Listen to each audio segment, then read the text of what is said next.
हम बौद्ध धर्म के बारे में जानते हैं। बौद्ध धर्म, ओके, बौद्ध धर्म। बौद्ध धर्म के संस्थापक कौन थे? गौतम बुद्ध थे। और इनका जन्म कहाँ पे हुआ था?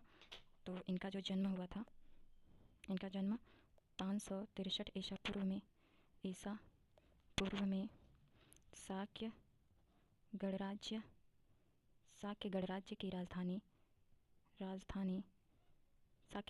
राजधानी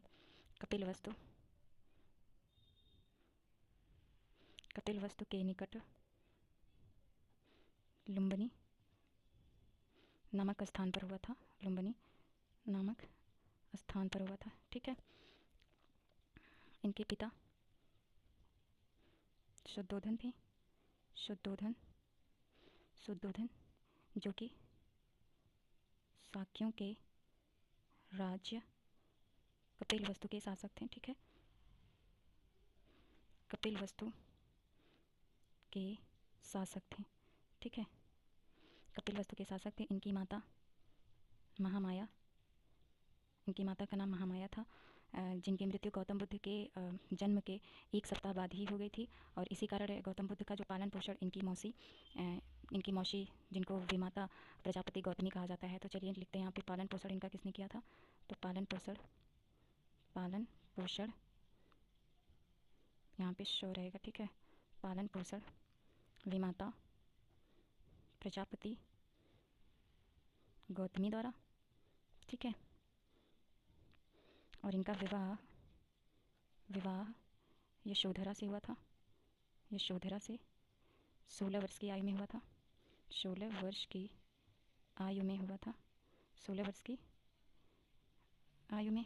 ठीक है, और 16 वर्ष की आयु में इनका जो विवाह था यशोधरा से हुआ था, जिनसे एक पुत्र की प्राप्ति हुई थी, राहुल। ठीक है, पुत्र की प्राप्ति जिनसे हुई थी उनका नाम था राहुल। ठीक है, और इनके गुरु कौन थे? तो इनके गुरु थे अलार कलाम। ओके, इनके गुरु थे अलार कलाम।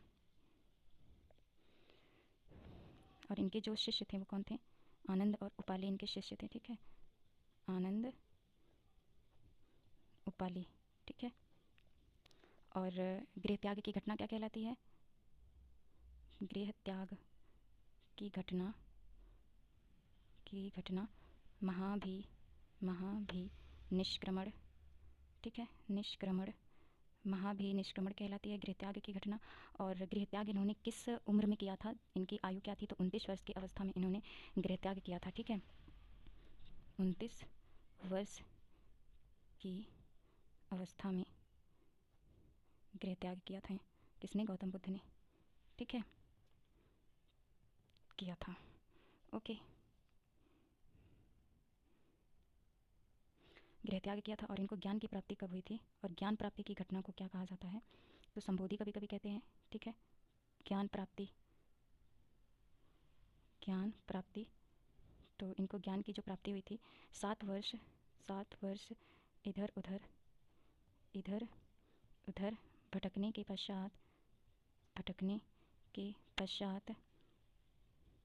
पश्चात निरंजना, जिसको पुनपुन नदी एनसीईआरटी में दिया है, पुनपुन नदी। ठीक है, पुनपुन नदी के तट पर वट वृक्ष के नीचे, वट वृक्ष या पीपल वृक्ष भी कहते हैं, पीपल वृक्ष के नीचे ज्ञान की प्राप्ति हुई। के नीचे इनको ज्ञान की प्राप्ति हुई। ठीक है, ज्ञान की प्राप्ति हुई। ओके, और ज्ञान की प्राप्ति के बाद गौतम बुद्ध जो थे, इनका पहले तो नाम सिद्धार्थ था और ज्ञान प्राप्ति के बाद यह गौतम बुद्ध कहलाए थे। ठीक है, फिर इसके बाद आता है कि प्रथम उपदेश की घटना को क्या कहा जाता है? तो प्रथम उपदेश की घटना को प्रथम उपदेश पे लिखते हैं, प्रथम उपदेश। ओके, प्रथम उपदेश को धर्म चक्र प्रवर्तन भी कहते हैं, धर्म चक्र प्रवर्तन। ठीक है, धर्म चक्र प्रवर्तन भी कहा जाता है। और इन्होंने अपना पहला उपदेश कहाँ पे दिया था? तो इन्होंने अपना पहला उपदेश जो दिया था वह सारनाथ में दिया था। पहला उपदेश कहाँ पे दिया था? सारनाथ में। ठीक है, कभी कभी क्वेश्चन पूछ लिया जाता है कि सर्वाधिक उपदेश कहाँ पे दिया था? तो सर्वाधिक जो उपदेश था इन्होंने दिया था श्रावस्ती में, क्योंकि यह श्रावण मास के महीने में सबसे ज़्यादा रहते थे। जो कौशल देश की राजधानी थी श्रावस्ती में, और इसलिए वहाँ पे सर्वाधिक उपदेश भी इनके द्वारा दिया जाता था। ठीक है, और जैसे कि इनका जन्म, मृत्यु और धर्मचक्र प्रवर्तन, यानी कि पहला उपदेश, ये जो तीनों घटनाएं हुई हैं वह कब हुई हैं? तो वैशाख पूर्णिमा के दिन हुई है। यहाँ पे मैं लिख देती हूँ कि गृह त्याग की घटना, मृत्यु जो इनकी हुई थी वह 483 ईसा पूर्व में हुई थी, 80 वर्ष की अवस्था में। ठीक है, ठीक है, यहाँ पे लिख देते हैं 483 ईसा पूर्व में हुई थी। ठीक है, ईसा पूर्व में हुई थी। कहाँ पे हुई थी? तो कुशीनारा में हुई थी। ठीक है, मृत्यु कहाँ हुई थी? तो कुशीनारा, कुशीनारा में हुई थी। ठीक है, कब हुई थी? तो वैशाख पूर्णिमा के दिन हुई थी। ठीक है, वैशाख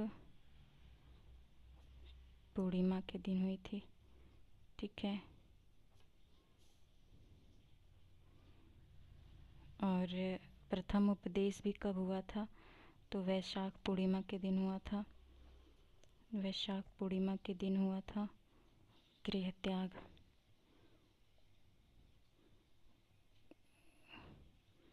गृह त्याग की घटना, जिसे महाभिनिष्क्रमण कहा गया है, महाभिनिष्क्रमण कहा गया है, यह भी वैशाख पूर्णिमा के दिन हुआ था। ठीक है, वैशाख पूर्णिमा के दिन हुआ था।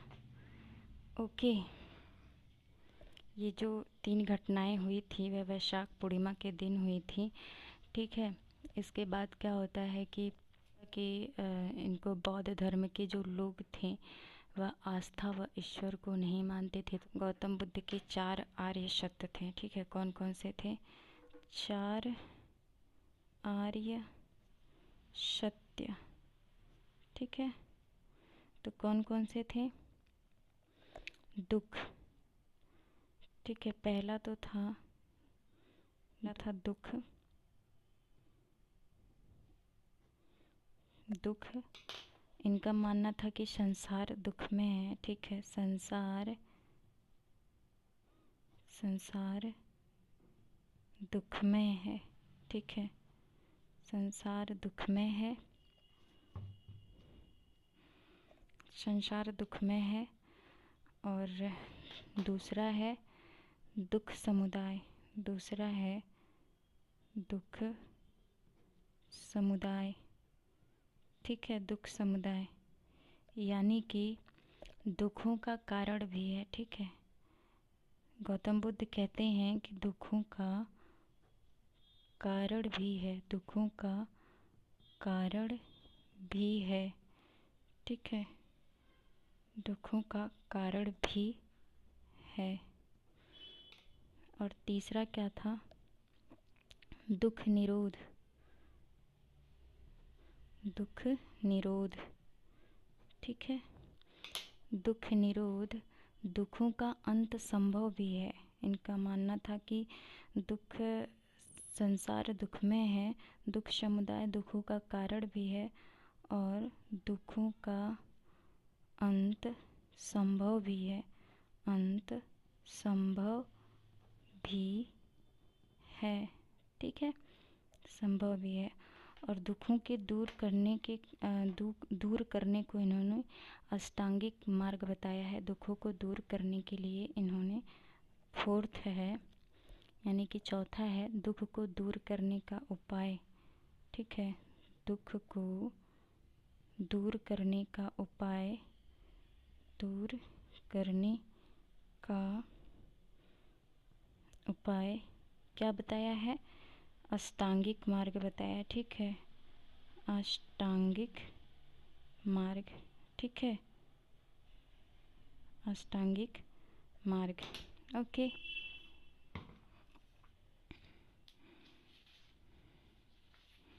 दुखों को दूर करने को इन्होंने अष्टांगिक मार्ग बताया है।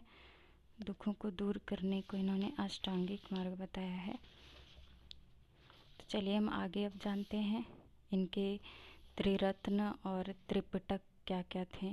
ओके, इनके त्रिरत्न और त्रिपिटक के बारे में जानते हैं। तो गौतम बुद्ध के जो त्रिरत्न थे, ठीक है,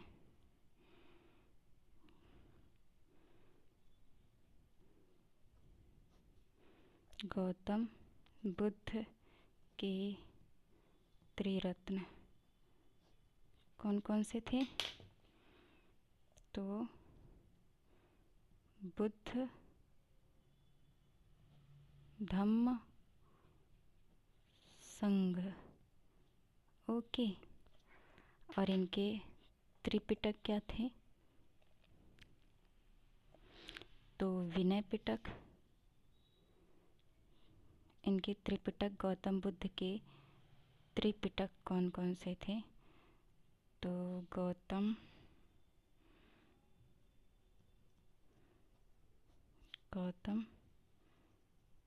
बुद्ध के त्रिपिटक, ओके, कौन कौन से थे? तो पहला था सुत्त पिटक, पिटकों में सबसे बड़ा था सुत्त पिटक, जिसमें उनके संवाद एवं उपदेशों का संकलन था सुत्त पिटक। फिर इसके बाद आता है विनय पिटक, जो कि पिटकों में सबसे छोटा था विनय पिटक, ठीक है, विनय पिटक। इनमें उनके आचार एवं नियमों का यह संकलन था। और ये था, तीसरा था अभिधम्म पिटक, ठीक है, यह मध्य वाला था, ठीक है, यह मध्य पिटक था। तो इनके 3 पिटक हो गए।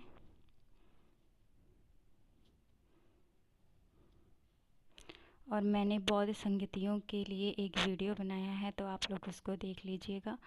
तो चलिए हम जानते हैं कि गौतम बुद्ध के जीवन से संबंधित जो घटनाएं हुई हैं वह कौन सी हैं। तो गौतम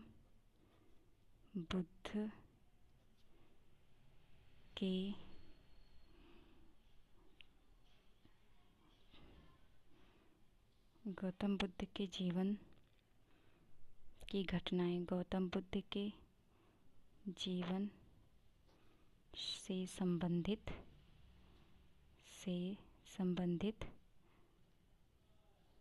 महत्वपूर्ण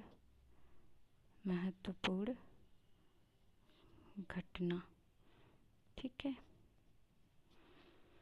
तो एक साइड हम लिखते हैं घटना, ठीक है, एक साइड हम लिखते हैं घटना और एक साइड लिखते हैं उसका प्रतीक, ओके।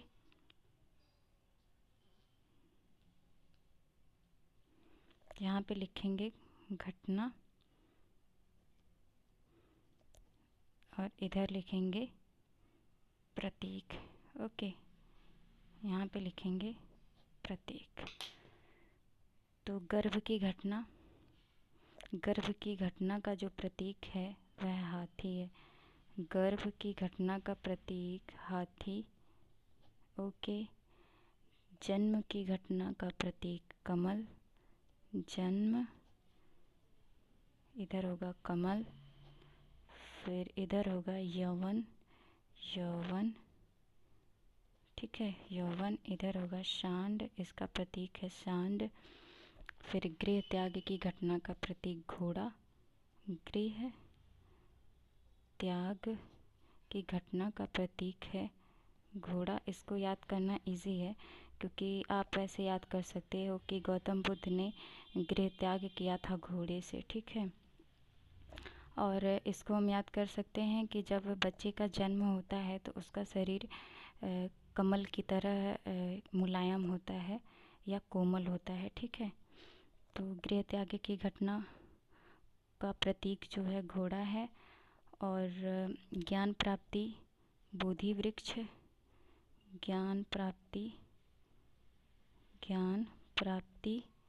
बोधि वृक्ष, ठीक है, पीपल के नीचे बोधि वृक्ष। प्रथम उपदेश को चक्र, प्रथम उपदेश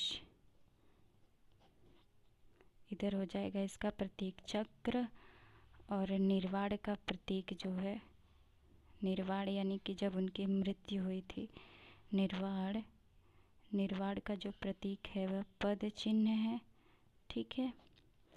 और मृत्यु, मृत्यु को स्तूप,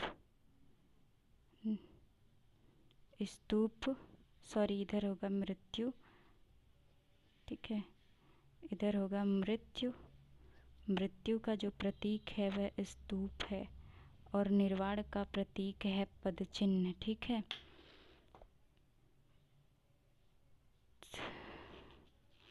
अच्छा, एक और महत्वपूर्ण क्वेश्चन है कि देखो बौद्ध धर्म कब दो भागों में विभाजित हुआ था। तो चतुर्थ बौद्ध संगति के बाद जो बौद्ध धर्म था हीनयान तथा महायान में विभाजित हो गया था, ठीक है। यह मैं अपने जो एक और वीडियो है बौद्ध संगति, स्पेशल बौद्ध संगति के बारे में मैंने बनाया है, तो उसमें आप लोग पढ़ लीजिएगा। आज के लिए बस इतना ही, धन्यवाद।